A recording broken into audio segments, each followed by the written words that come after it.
네, 안녕하세요. 우영아TV 우영원장입니다. 이번 시간에는 골다공증 치료제의 부작용과 예방법이라는 주제로 기사를 간단히 리뷰하고 이에 대한 제 의견을 같이 말씀드리는 시간을 갖도록 하겠습니다. 골다공증 치료제의 부작용과 예방법. 한겨울에 퇴골과 요추 골절이 많이 생기죠. 표에도 보시듯이 이제 거의 4만 명 넘는 환자들이 이 낙상으로 인한 골절이 발생하고요. 이 뼈 약한 골다공증 환자들 같은 경우는 사소한 충격에도 골절이 발생할 수 있죠. 정상인의 3배, 사망률은 8배에 달하고, 하지만 이 골다공증 치료제를 오래 사용하게 되면 부작용이 생깁니다. 그래서 치료제의 종류 및 그 부작용 예방법에 대해서 알아보도록 하겠습니다. 여기 보시면은 테리본, 퍼스테우, 이게 이제 골 형성 촉진제고, 골 흡수 억제제는 포사맥스 플러스 D라는 주사가 있습니다. 골다공증에 이제 골 흡수 억제제, 역사로 보시게 되면 여성 호르몬이 가장 많이 최초로 사용되었는데, 이게 부족한 여성 호르몬을 보충하고 파골세포, 그러니까 뼈를 이제 그 파괴하는 그런 세포의 힘을 줄여서 진행을 막을 수 있다고는 합니다. 근데 이제 부작용이 자궁 내막암이나 남소암이 생길 수 있고, 정맥 혈전증, 천식 등 악화되는 그런 부작용이 많기 때문에 요거에 대해서는 최근 많이 사용하지 않고요. 최신에는 이제 전신이 아닌 뼈에만 작용하는 비스포스포네이트라는 약이 사용되었고, 악토넬과 포사맥스 이런 이름으로 현재 골다공 치료제의 한 7-80% 사용하고 있습니다. 이는 파골세포의 기능을 직접 억제하는 작용을 함으로써 여성 호르몬보다는 그 부작용이 없으면서 아주 좋은 주사로 사용되고 있죠. 비스포스포네이트를 사용할 때 주의할 점은 그림으로 보시면 이제 복부의 속쓰림, 그리고 기침, 턱뼈, 고관절의 괴사 이런 것들이 있습니다. 첫 번째 보시면 이제 점막 손상. 그래서 이 약의 복용법 보게 되면 항상 식전에 먹어야 되고, 반드시 물을 충분히 마시고 약을 섭취한 뒤에 30분에서 1시간 눕지 말라고 되어 있습니다. 특히나 약을 입에 물고 트림하는 것도 자제하라고 되어 있고요. 그래서 이 복부의 속쓰림 및 점막 손상 외에도 최근에 많이 이슈되는 게 턱뼈 괴사입니다.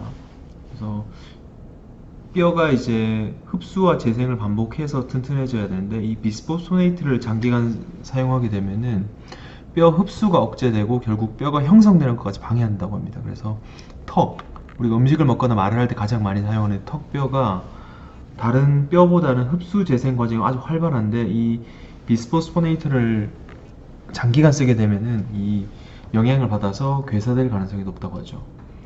예방할 방법은 없나 해서 미국 구강암면 외과에서는 4년 이상 비스포스포네이트를 썼다고 하면은 최소 2개월 이상은 쓰지 말라고 이제 권유하고, 왜냐하면 이 약물로 인해서 임플란트 실패율이 높아지기 때문이죠. 그래서 의사와 상의해서 중단한 걸 고려하고 돼 있고, 우리나라에서는 4개월 정도 권고하고 있는 것 같습니다.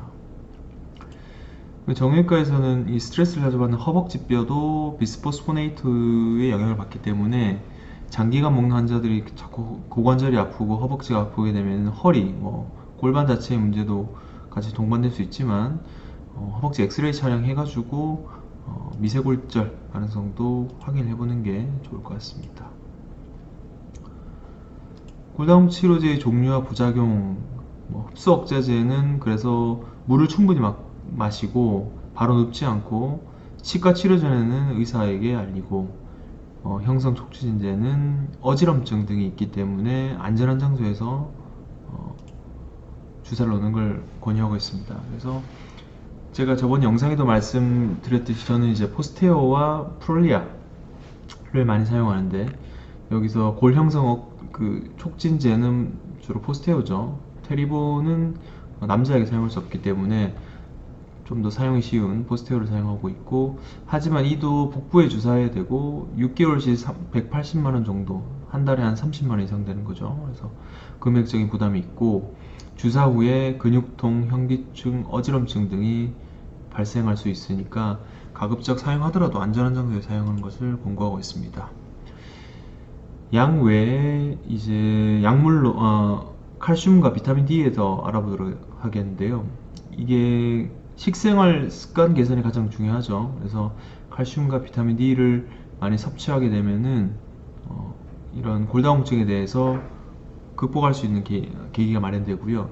특히나 폐경전 여성과 50대 미만의 남성 같은 경우는 800에서 1000mg, 그리고 50대 이상 같은 경우는 1000에서 1200mg의 칼슘 섭취를 권고하고 있고, 이런 칼슘은 우유, 치즈, 여러 시금치들이 풍부하니까 음식을 가리지 않고 골고루 섭취하는 게 좋다고 되어 있습니다. 비타민 D 역시 뼈에도 영향을 주는 그런 비타민이므로 연어, 고등어, 그리고 햇빛을 자주 쬐는 것을 권유하고 있습니다. 그래서 이게 만약에 어렵다면은 비타민 D 보충제로 800mg 정도 섭취하는 800 IU 정도 섭취하게 되면은 뼈 건강에 도움이 될 것 같습니다. 이번 시간 골다공증 치료의 부작용에 대해서 알아봤는데요.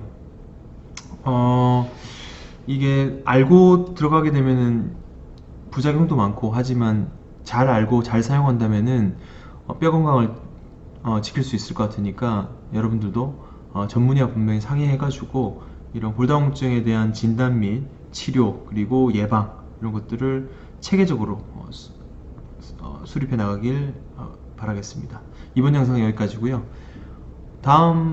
이번 주간은 제가 골다공증 주사에 대해서, 골다공증 치료에 대해서 주로 많이 영상을 올릴 예정인데, 다음 영상에서도 보다 좀 좋은 주제로 찾아뵙도록 하겠습니다. 시청해주셔서 감사합니다.